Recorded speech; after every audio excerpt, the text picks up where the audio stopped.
धौलपुर जिले की पुलिस ने बजरी माफियाओं के खिलाफ बड़ी कार्रवाई की है। पुलिस ने बजरी परिवहन करते हुए 1 दर्जन ट्रैक्टर ट्रॉलियों को जब्त कर लिया है। बजरी माफिया ट्रैक्टर ट्रॉलियों को छोड़कर फरार हो गए। पुलिस अधीक्षक विकास सांगवान ने बताया कि पुलिस को सूचना मिली भमरोली के पास अवैध बजरी खनन हो रहा है। सूचना मिलते ही CO city Krishnaraj Jangir, DST Sadar थाना, निहालगंज, कोतवाली थाना पुलिस की टीमें गठित की गई। टीमें भमरोली के पास पहुंची, जहां बजरी परिवहन करने वालों को भनक लग गई। बजरी माफिया ट्रैक्टर ट्रॉलियों को लेकर भागने लगे। पुलिस ने चारों तरफ से घेरकर उनका पीछा करके बड़ी मुश्किल से पकड़ा। वहीं बजरी परिवहन करने वाले ट्रैक्टर ट्रॉलियों को छोड़कर फरार हो गए। पुलिस ने 1 दर्जन ट्रैक्टर ट्रॉलियों को जब्त कर लिया है। पुलिस ने फॉरेस्ट एक्ट में मामला दर्ज कर लिया। पुलिस बजरी माफियाओं को चिन्हित कर पकड़ने में लगी हुई है। हादसे के बाद पुलिस की बड़ी कार्रवाई। 8 जनवरी की रात को बजरी माफियाओं ने सरमथुरा क्षेत्र के झिरी गांव में वनकर्मी को कुचल दिया था। पुलिस ने वनकर्मी को कुचलने वाले बजरी माफियाओं को पकड़ लिया है। उस घटना के बाद आज पुलिस ने बजरी परिवहन करने वालों के खिलाफ बड़ी कार्रवाई की। देखिए, जिले में लगातार जो चंबल बजरी खनन है उसके ऊपर निरंतर कार्रवाई की जा रही है। इसमें कल एडिशनल एसपी हेडक्वार्टर वैभव और साथ में सीओ सिटी कृष्ण और आरपीएस प्रोबेशनर राहुल के नेतृत्व में एक टीम को अर्ली मॉर्निंग भेजा गया, जिसमें जो डीएसटी टीम है विशेषतः उसके द्वारा और साथ में एसएचओ कोतवाली, निहालगंज और सदर के द्वारा खनन के ऊपर एक बड़ी कार्रवाई करते हुए करीब 12 बजरी से भरे हुए जो ट्रैक्टर ट्रॉली हैं वो जब्त किए गए हैं।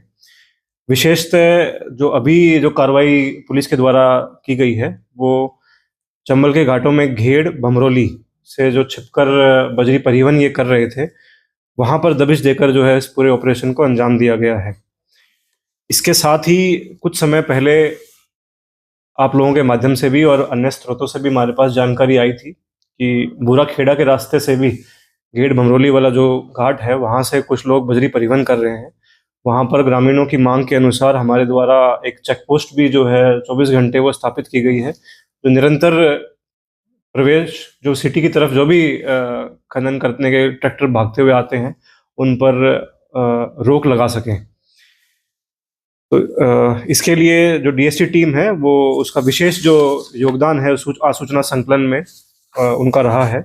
साथ ही मैं आपको अवगत कराना चाहूँगा कि पिछले वर्ष की तुलना में 2025 में 2024 की तुलना में करीब 32% अधिक जो है हमने खनन के विरुद्ध जो है कार्रवाइयाँ इसमें की हैं, जिसमें आप लोग देखोगे कि करीब 414 प्रकरण हमने जो है वो बनाए। उससे पिछले वर्ष जो है 314 के आसपास प्रकरण थे। तो हमारा एक मैसेज हम दोबारा से जिला पुलिस की तरफ से देना चाह रहे हैं कि बजरी खनन में किसी की भी मिलीभगत हो या कोई भी उसको करना चाह रहा हो, उसको हमारी धरपकड़ और जो रोकथाम के अभियान है उससे हम उनकी जो मंशाएं हैं उनको नेस्तनाबूद कर देंगे और किसी भी सूरत में अवैध जो खनन है उसको नहीं चलने दिया जाएगा।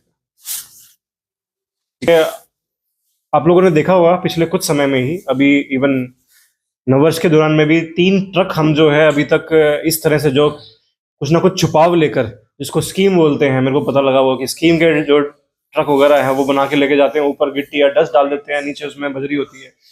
तो ये जो कार्रवाई है ये निरंतर चेकिंग से भी पकड़ी जा रही है और आसूचना के आधार से भी। 3 बड़े जो ट्रक ऐसी योजनाएं थी वो हमने रिसेंटली पिछले 10 दिन में भी पकड़े हैं। आगे भी हम लोगों ने एक और वॉच टावर भी हम प्लान कर रहे हैं, जिसके थ्रू ऊपर से भी ट्रक को जो है वॉच कर सके और उसको जो है देखा जा सके कि अंदर क्या जा रहा है।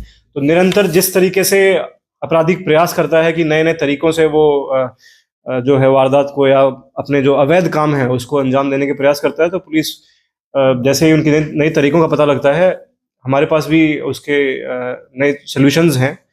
तो निरंतर इस पे कार्रवाई जारी रहेगी और यदि आप लोगों के पास भी इस संबंध में कोई सूचना अगर आती है तो जरूर मुझे अवगत करें। जरूर देखिए, जो भी कार्रवाइयाँ हो रही हैं इसमें, चाहे वो बजरी परिवहन पे हो या अवैध खनन पे हो, तो ये जो कार्रवाइयाँ होती, ये अवैध पत्थर खनन पे हो, ये कार्रवाइयाँ कोई भी एक यूनिट अलग से नहीं करती है।